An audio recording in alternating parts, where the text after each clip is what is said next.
উন্নয়ন হচ্ছে, তার মধ্যে পাশাপাশি লুটিংও হচ্ছে। যেমন আজকে এত বড় বাজেট দেখতে পাচ্ছেন, এত শিল্পায়ন দেখতে পাচ্ছেন, এটার কিন্তু বীজ বুনেছে বরাবরই বিএনপি সরকার।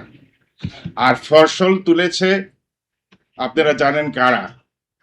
এই যারা ফসল তুলেছে এই ফসল তারা কিন্তু অন্যায়ভাবে লুটিং করেছে, দেশ থেকে পাচার করেছে, তারা আপনার সেক্টরগুলোকে ধ্বংস করেছে, ব্যাংকগুলোকে ধ্বংস করেছে। এখন এই সরকারের কাছে দায়িত্ব পড়ে গেছে এগুলাকে রিপেয়ার করার।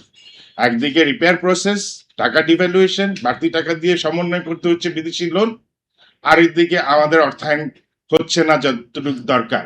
যেমন আমরা যারা স্পিনিং মিলের মালিক আছে, আমরা যারা তুলা কিনতাম, এভাবেই কোটি কোটি মানুষের ঘরে দেশ জুড়ে ফ্রিজ একটাই, ওয়ালটন। আমাদের টাকা ডিভ্যালুয়েশনের 45% আপনার টাকার মান হারিয়ে গেছে।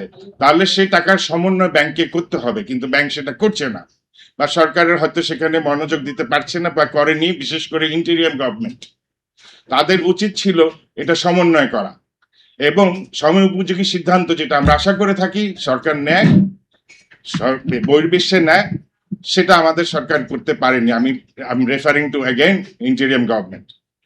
তো সেটা যদি তারা সময় মতো করে থাকতো, তাহলে আজকে আমাদের 300 স্পিনিং মিল বন্ধ হতো না, 250 থেকে আরো 300 গার্মেন্টস ফ্যাক্টরি বন্ধ হতো না।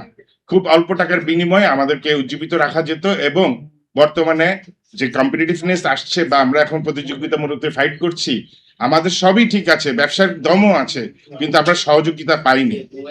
আমরা সময় মতো এলসি করতে পারিনি, কাঁচা মাসে এলসি করতে পারিনি। এখন প্রতিনিয়ত আমরা কি দেখছি, চাঁদাবাজি। তারপরে এই নোয়াখালীতে গতকালকে একটা পরিবার থেকে 2জনকে হত্যা করা হয়েছে, আরো 3জন হাসপাতালে আছে। টোটালি চাঁদাবাজি। তো আপনাদের কর্মসংস্থান যদি না হয়, এগুলাকে ঠেকানো সম্ভব হবে না। তো কর্মসংস্থানকে প্রায়োরিটি দিতে হবে। এবং যে ইন্ডাস্ট্রি আজ থেকে 20 বছর আগে আমরা করেছি, সেই ইন্ডাস্ট্রি টোটালি অ্যামোটাইজ করতে পেরেছি সময় মতো, সেখানে অর্থায়ন করতে ভয় কিসে? এখন তো আপনার অ্যাসেট বেসড অনেক বেড়ে গেছে আমাদের। তো আমাদেরকে ক্যাপিটাল মেশিনারি ইম্পোর্ট করার জন্য সাপোর্ট দিবেন। ইন্ডিয়াতে যে পলিসি আছে এটাকে বলে টাফ টেকনোলজিক্যাল আপগ্রেড ফান্ড, 1% তারা দেয় মিল মালিকদেরকে, যাতে নতুন মেশিন কিনতে পারেন। সেদিকে একটু লক্ষ্য রাখবেন স্যার। আর আমরা এই আপনাদের কাছে হাজির হওয়ার আগে আমরা ছোট ছোট ক্ষুদ্রভাবে আমরা বিচ্ছিন্ন বাইক দিয়েছি। আজকে আমি বেশি কথা বলবো না, সময় স্বল্পতা আছে। সবাই ভালো থাকবেন, সুস্থ থাকবেন।